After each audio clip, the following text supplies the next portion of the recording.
Hello everyone! Welcome back to part 3 of My Housing in Korea series. In this video, I'm going to be talking about how to do a financial background check on your landlord, how to protect yourself by registering your contract with the government, and how to insure your deposit. I'm also going to talk a little bit about dealing with repairs and whose responsibility they are. These things are important to know if we are paying monthly rent, or say, but are absolutely essential if we are renting under the 전세 system. For more information about the different rental systems that are available in Korea, check out the first video in this Housing in Korea series.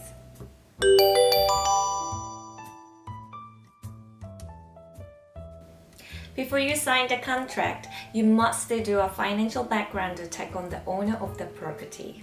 You're going to be putting down a large deposit, and you don't want to lose your money. If the owner goes bankrupt, then the house may be auctioned to settle their debts, or it may be taken by a creditor as a collateral. In this event, you could lose some or all of your money. Usually it's a bit risky if the owner's total debt plus your deposit amount equals more than the sale price of the house. These days, there are so many 깡통 전세. 깡통 means empty tin can. This is when the difference between the 전세 deposit price and the sale price is very small. For example, if the house price is 3억, roughly $300,000, but 전세 price is 2억 9천, roughly $290,000. The problem is that it's possible to buy a house like this for only the difference, 10 million won, $10,000 in this example, plus the responsibility of paying back the 전세 deposit to the tenants when they leave. In some cases, the owner might not have enough money to cover this deposit and will use the next tenant's deposit money to pay back the old tenant. It's kind of like a Ponzi scheme, and it's dangerous because if the value of the house drops or the owner can't find a new tenant when you leave, they may not be able to give you your deposit back. This is why it's essential to do a financial background check before you sign a contract and put down any money. The document you need to see is called the 등기부등본. It's a certified record of the property, and it has a section called 채권 채고액, which shows the owner's total debt. You can check the 등기부등본 online here. It costs 700 won, but for 부동산s it's free. So if possible, ask them to do it for you. It's a good idea to make sure your contract mentions 근저당 말소 조건. This requires that the owner use your 전세 deposit to clear their existing debt rather than investing it or spending it. It's much safer for you, and you can check the 등기부등본 again after you move in to make sure that they have done it. Some people even physically go to the bank with the owner to make sure that they do it. For worse contracts, it's also important to check the 등기부등본 to see how much debt the owner has. But there is a less risk of losing your deposit because it's not such a crazy amount. It's still your money though, and probably much more than you would put down as a deposit in most countries. So, if the owner has a lot more debt than the value of the house, don't sign the contract. One thing to consider is that if the owner can find another tenant for the property after you leave, you are unlikely to have any trouble getting your deposit back. So nice, clean places in good locations are less risky. Just make sure you register your contract properly both when you sign it and when you move in. Keep watching to find out how to do that.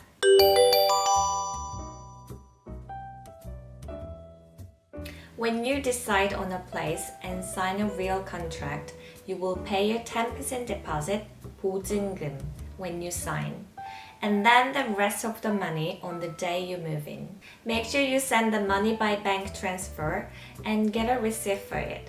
so there is a clear record of the transaction.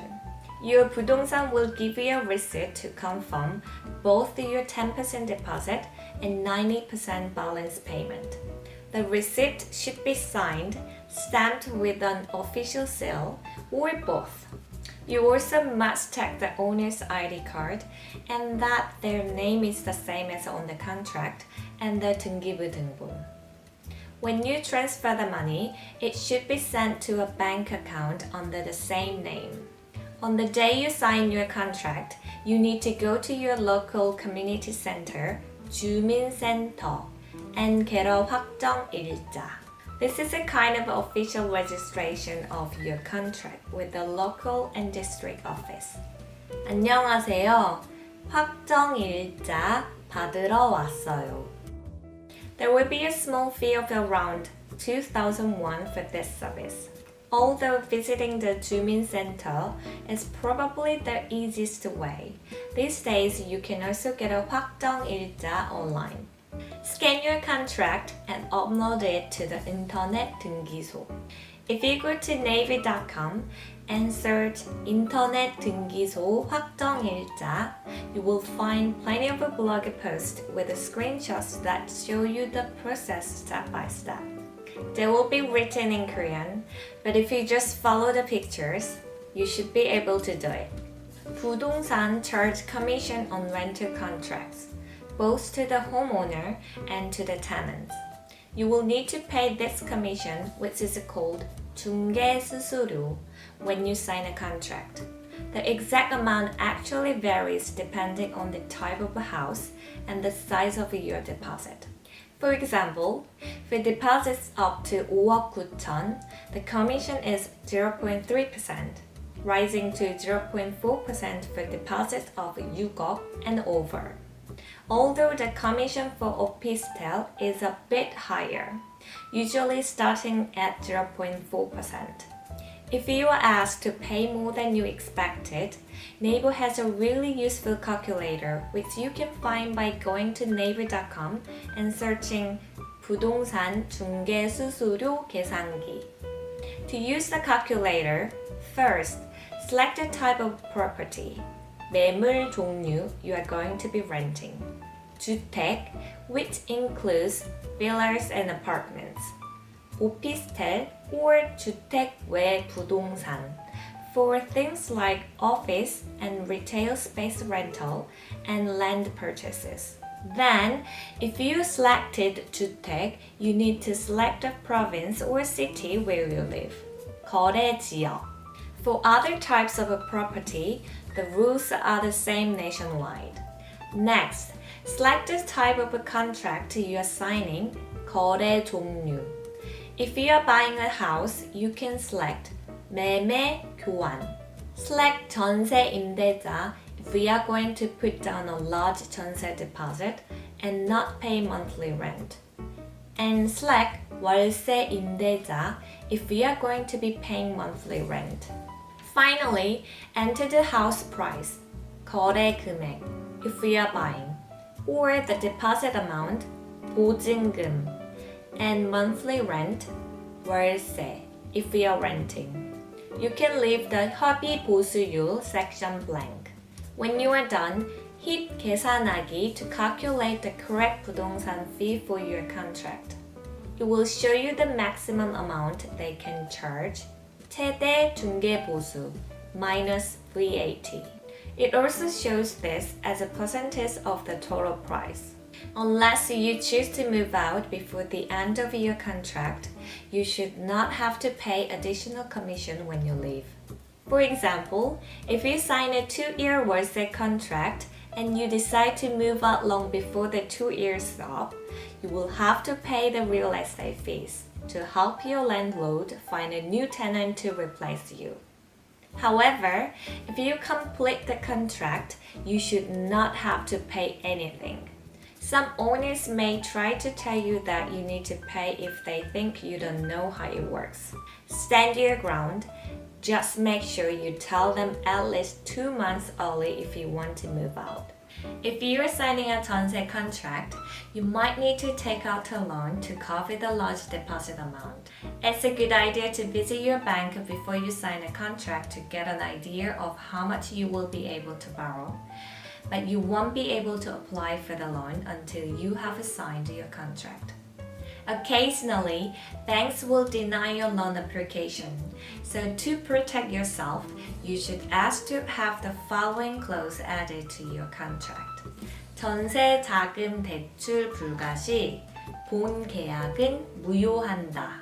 This means that if you can't get a loan, your contract will simply be cancelled and you won't be on the hook for the money.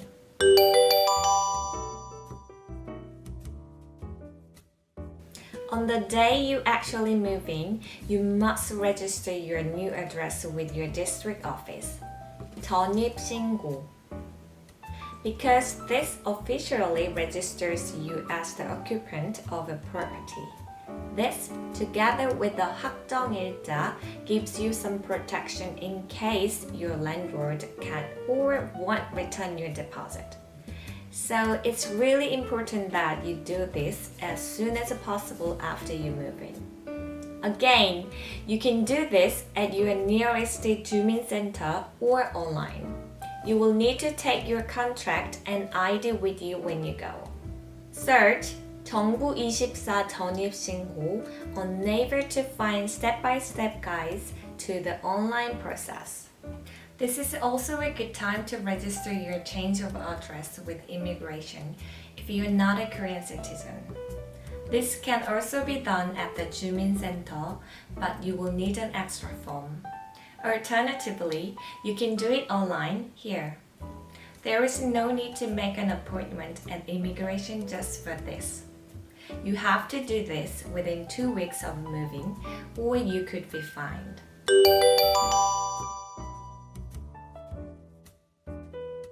After you move in, responsibility for repairs depends on what type of rental agreement you have. For 월세 contracts, you will need to take care of small things like changing light bulbs and batteries yourself. But changing wallpaper, plumbing and heating issues, broken appliances, pest control should be the responsibility of the landlord if you did not cause the problem yourself.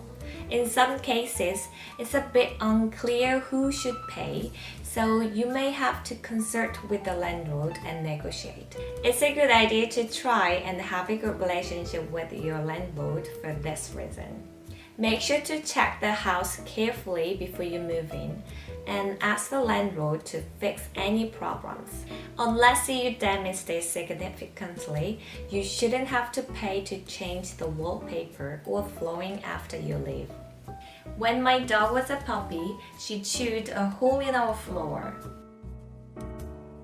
When we left that house, I managed to negotiate with the landlord to only pay for the section that was damaged. And it ended up not costing very much. If you do damage something, try to negotiate. For 전세 contracts, you mostly need to pay to fix problems that occur after you move in yourself. So make sure you check everything very carefully before you move in.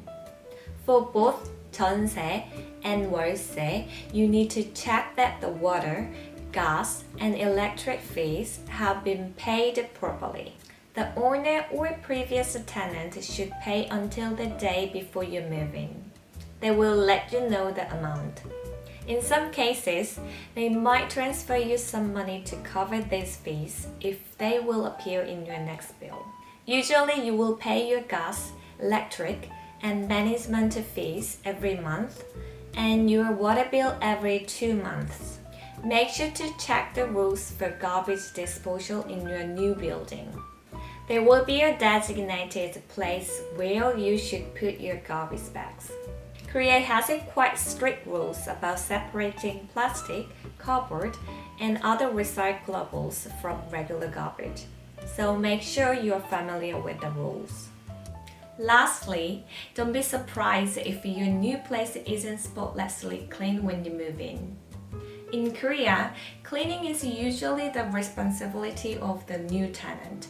This also means that you should never pay a cleaning fee when you move out. Korean people don't do this, and neither should you. It's good manners to not leave your place really dirty when you move out, but it does not need to be professionally cleaned.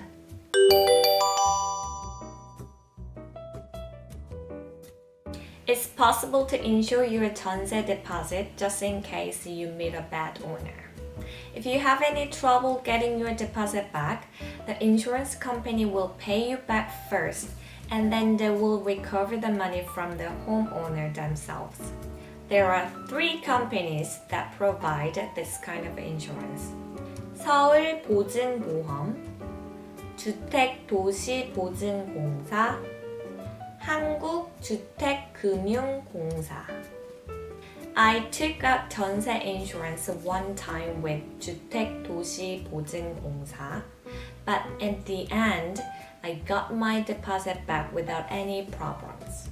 In my experience, it was quite hard to reach the insurer on the phone if I wanted to ask something, but I did feel safer after I signed up. So it's all up to you. You can sign up for insurance online. Unfortunately, they don't have English websites, so you might need a Korean-speaking friend to help you. You can sign up for insurance 6 months to 1 year after your contract starts. It's slightly different for each company. Check their websites for more details. I will leave the links in the description. There will be a limit to how large a deposit you can insure. In the Seoul metro area, it's up to 700,000 $700,000.